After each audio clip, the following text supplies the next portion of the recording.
नमस्कार दोस्तों, स्वागत है आप सभी को फिर से एक नई वीडियो में। यदि आप चैनल पर नए होंगे तो चैनल को सब्सक्राइब करिए, बगल वाला जो घंटा का निशान है उसे भी दबा दीजिए। चलिए दोस्तों, आज की वीडियो शुरू करते हैं।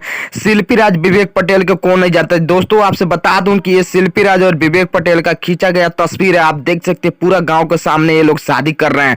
लेकिन अभी के डेट में जो शिल्पी राज बिल्कुल बदल चुकी है और शिल्पी राज बोलती है कि मैं विवेक पटेल से शादी नहीं किया हूँ। हालांकि मैं विवेक पटेल को जानता भी नहीं हूँ, एक दो बार मेरे साथ वो परफॉर्म करने के लिए आए हैं और हालांकि वो मैनेजर हैं। आपसे बता दूं कि शिल्पी राज ये भी बता रही हैं कि शिल्पी राज विवेक पटेल को बिल्कुल भूल चुकी हैं। और आपसे बता दूं कि विवेक पटेल जो है बता रहे हैं कि विजय चौहान शिल्पी राज को पहले बहन मानते थे, लेकिन अभी के डेट में शिल्पी राज से शादी करने के लिए तैयार की हुई। आपसे बता दूं कि ये सब पूरा गेम है, शिल्पी राज के रचा हुआ एक प्लान है। आपसे बता दूं कि विवेक पटेल भी शिल्पी राज से बहुत ज्यादा प्यार करते थे और एक दूसरे के साथ रहना भी पसंद करते हैं। लेकिन अभी के डेट में शिल्पी राज विजय चौहान के साथ रहना पसंद करती हैं। लेकिन आपसे बता दूं कि शिल्पी राज और विजय चौहान के एक दूसरे की जोड़ी बहुत खूबसूरत लग रहा है और एक दूसरे के साथ भी काम भी बहुत अच्छा तरह से ये लोग कर रहे हैं। हालांकि ये लोग जितने भी गाना गा रहे हैं सारा गाना एकदम बवाल मचा रहा है। आपसे बता दूं कि शिल्पी राज और विवेक पटेल का जोड़ी भी बहुत खूबसूरत लग रहा था। लेकिन हम लोग क्या कर सकते हैं दोस्तों, जब शिल्पी राज विवेक पटेल को बिल्कुल भूल चुकी है तो हम कोई इलाज दिलाने से शिल्पी राज विवेक पटेल को कभी अपना नहीं सकती है। ऐसे ही न्यूज देखने के लिए चैनल को सब्सक्राइब